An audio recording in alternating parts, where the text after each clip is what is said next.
Okay, so I'm sitting outside of my friend's house, and as I'm waiting, actually, let me turn off these blinkers. As I'm waiting, I am like, okay, well, maybe I should turn on the camera and talk. Even now, as I'm talking, like, I can see my leg, or I can feel my leg, like, shaking, which is, like, something that I do. It's like a nervous habit. Like, I'll start to tap my leg or, like, move my hands a little. Man. Okay, so, yeah, it's me. I'm back on camera. I wanted to make this video because 2 weeks ago I watched a video by Nathan Zed, who's someone I've been watching on YouTube for a long time, and I was really inspired by the most recent video he made. Well, recent as of today, but it had to do with, the overall theme of it had to do with staying in the box, staying in his comfort zone, and kind of making his life decisions from that zone. And his whole thing was kind of like getting comfortable with being uncomfortable, or more so pushing himself out of his comfort zone to see what comes of it. Instead of saying no to things he would usually say no to, he said yes to things. Like I think it wasn't a marathon. What was it? It was like some sort of physical activity, where like some really physical thing that he trained for.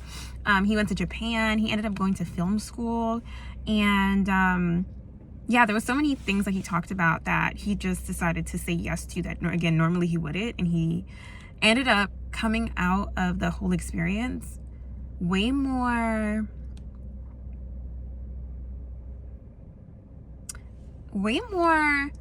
like expanded, stretched, more aware of how grand and beautiful and scary life can be, way more than if he had just like stayed in his room and tried to figure things out in his head. So this is me looking a mess, back on camera and just talking to the camera. Originally, when I watched that video, I kind of thought to myself as well, like, I have this feeling that I want to speak. I feel like I have something to say.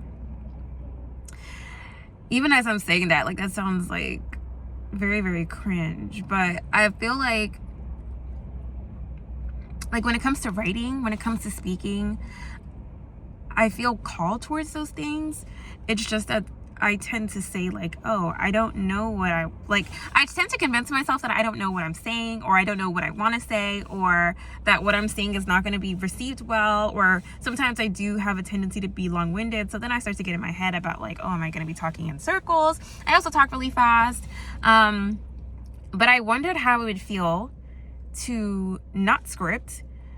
And again, I know there's a time and place for like scripts and organization and all that kind of stuff. I just was curious on how it would feel to turn on the camera, talk at the camera without a script, without an agenda, and have like a series of that without me trying to figure it out, if that makes sense. More so trying to let things unfold and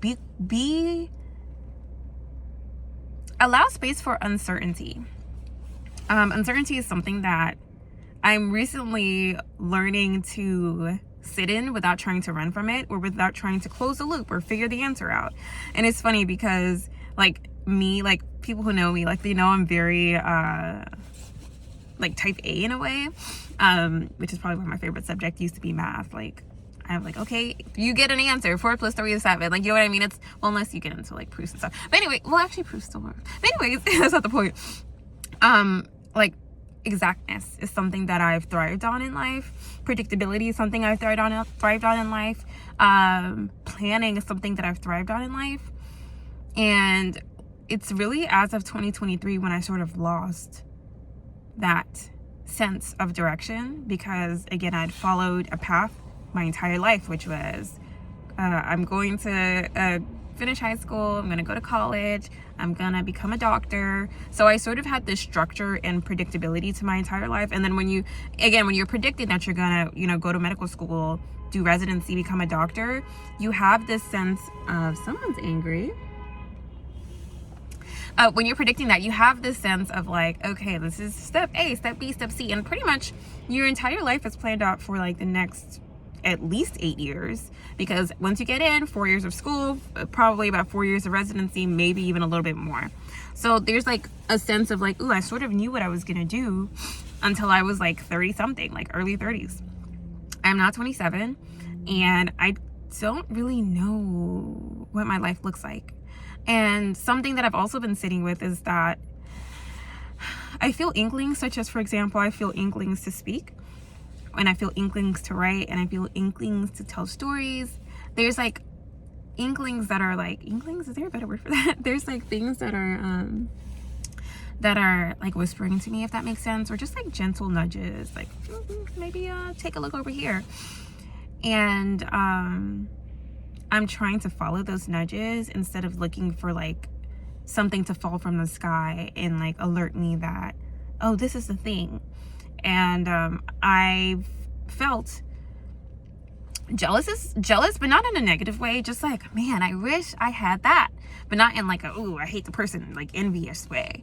It's more so like people that have a clear vision. I tend to like I tend to really like wonder how like people that are like, I've always known, like if you see a lot of like athletes in their interviews, like a Kobe Bryant, they all know like, ooh, it's my goal to be the greatest in the world at basketball. Or like when you see a lot of people that are very like the greatest at what they do, it seems like a lot of those stories come with a sense of knowing. And then again, I haven't like exhaustively looked at a lot of people's stories, but it just, the ones that come to mind are very like, I've always known.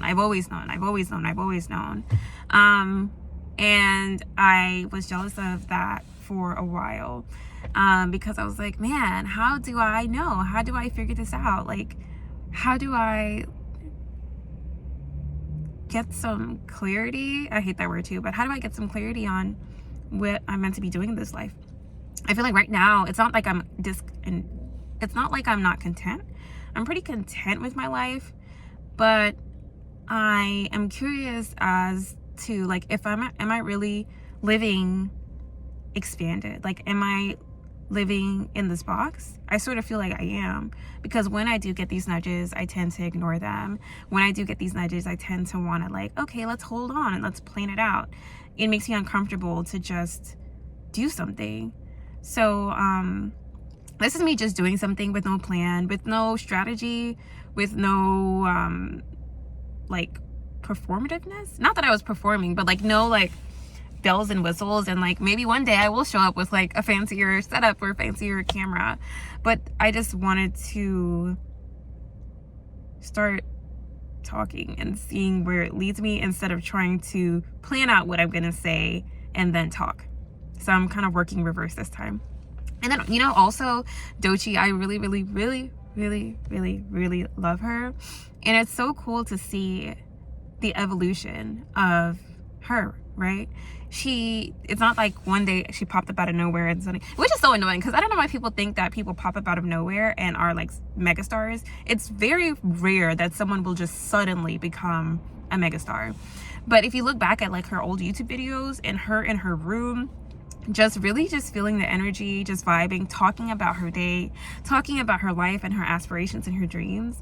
And now as you see where she is, it's just so cool to see how that came about. And I think that's also an inspiration for me doing this, because again, I'm not trying to think my way through it. I'm just going to do an action and feel my way through it. And I'm just going to keep following these nudges, even if it feels weird, even if it feels like unrefined. Yeah, so I guess we'll see where this journey leads.